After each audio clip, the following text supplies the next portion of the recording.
para to sa mga gumagamit ng Pantra, lalo na yung mga sinasabitan ng sidecar, tapos naghahanap kayo ng most power na karburador na hindi makonsumo masyado sa gas. Yan, maganda yung hatak nito sa mga motor, hindi tulad nung sa stock natin, lalo na sa mga gumagamit ng ganitong klaseng motor na Rusi. Yan, marami gumagamit ng ganito, lalo na sa mga nagtatricycle at ginagawang habal. Yan, pakita ko sa inyo yung karburador na ikinabit ko. Wala yan, lobat yan. Yan, pagyak na.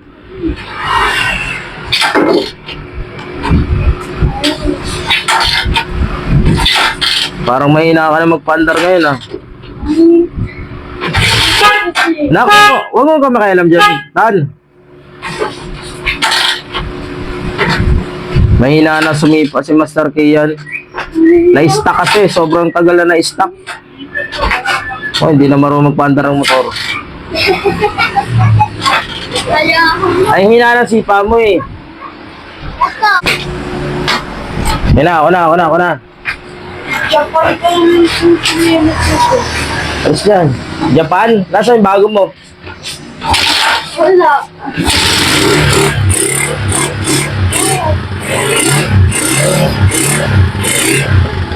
Alis dyan.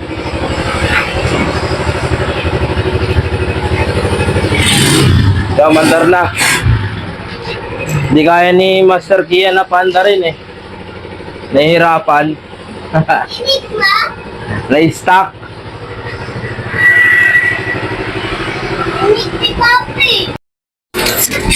Yan, subok na si Master Kian. Mahina pa rin. Ako. Ang hina pa rin. Bale, ito yung kinabit natin na carburetor. Yan, original na kay Hen na 26mm. Yan, hindi siya ganun kalakas sa konsumo ng gas na tulad ng sa 28 at saka sa 30. Mas malakas kumain yun. Ito maliit lang pero pino yung takbo. Tsaka mas bagay doon sa CDI natin na kinabit. Naka CDI kasi tayo at 4 years ago no kinabit ko yung CDI natin. Tapos doon sa unang kinabit ko dito na flat slide, nag-convert ako kasi doon ng manifold eh. Dito hindi na. Ang kinabit ko dito ay 25G na pang Raider 150. Ayan. Original yung kinabit natin kasi yung Class A tsaka yung nabibili na replacement, hindi sakto dito yung butas. Yan, bali magtatapos ka pa kapag replacement. Tsaka sobra yung lambot. Ito, hindi siya malambot. Tsaka hindi maalog yung ating karburador. Kahit magalaw-galaw ng ganyan, okay lang. Ganito yung karburador na size 28. Ayan o, pagtabihin natin. Mas malaki yung 28 kaysa dito sa 26. Mas malakas sa gas din to.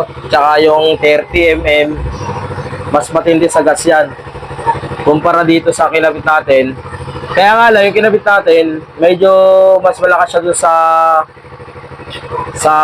stock. Yung stock na pang TMX 155. Yung kasi yung stock ng nakalagay dun sa motor natin. Ang kaibahan nga lang nila, ito mas pino yung takbo.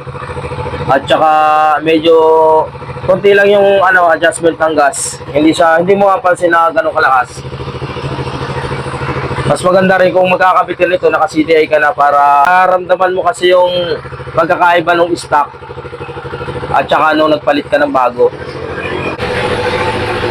Bali yung CDI natin ito. Yan, 4 na taon ko na itong naikabit dito. Wala nga lang mapaglagyan kasi malaki yan. Ano to, alloy. Alloy lahat yan. Yan, magagamit na ulit natin si Blue Bones. May bago na siyang carb. Yung carburetor kasi nito, bali 3 years ko siyang na-stop. Nasira na. Nagkaroon ng corrosion sa loob. Hindi ko na siya maayos, kaya ang ginawa ko, pinalitan ko na lang ulit. Tapos yung flat slide na nakalagay dati dito, binenta ko na rin. Malakas sa gas. Malakas sa gas yun.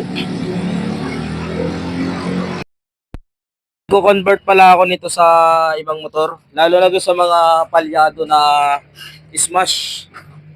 Maraming smash ngayon na palyado. Yung mga diaphragm type o D-type ang carburetor. Yan. Nagko-convert tayo niyan. PM lang kayo doon sa page natin at pwede nyo ako makausap doon sa pagkakabit ng mga ganitong card sa iba-ibang motor. Basta card type lang, hindi FI. Bali si Blue Bones nga pala, naka ano to naka port. 3 years ago nung binaklas ko tong makina nito eh. Bali 2 years pa lang siya nung pagkabili natin, binaklas ko yung makina, pinort natin yan. Naka-stock pa rin siya ng black 62mm. Maganda sabitan ng sidecar to, tsaka mga panghabol sa probinsya. Mas malakas yung hatak.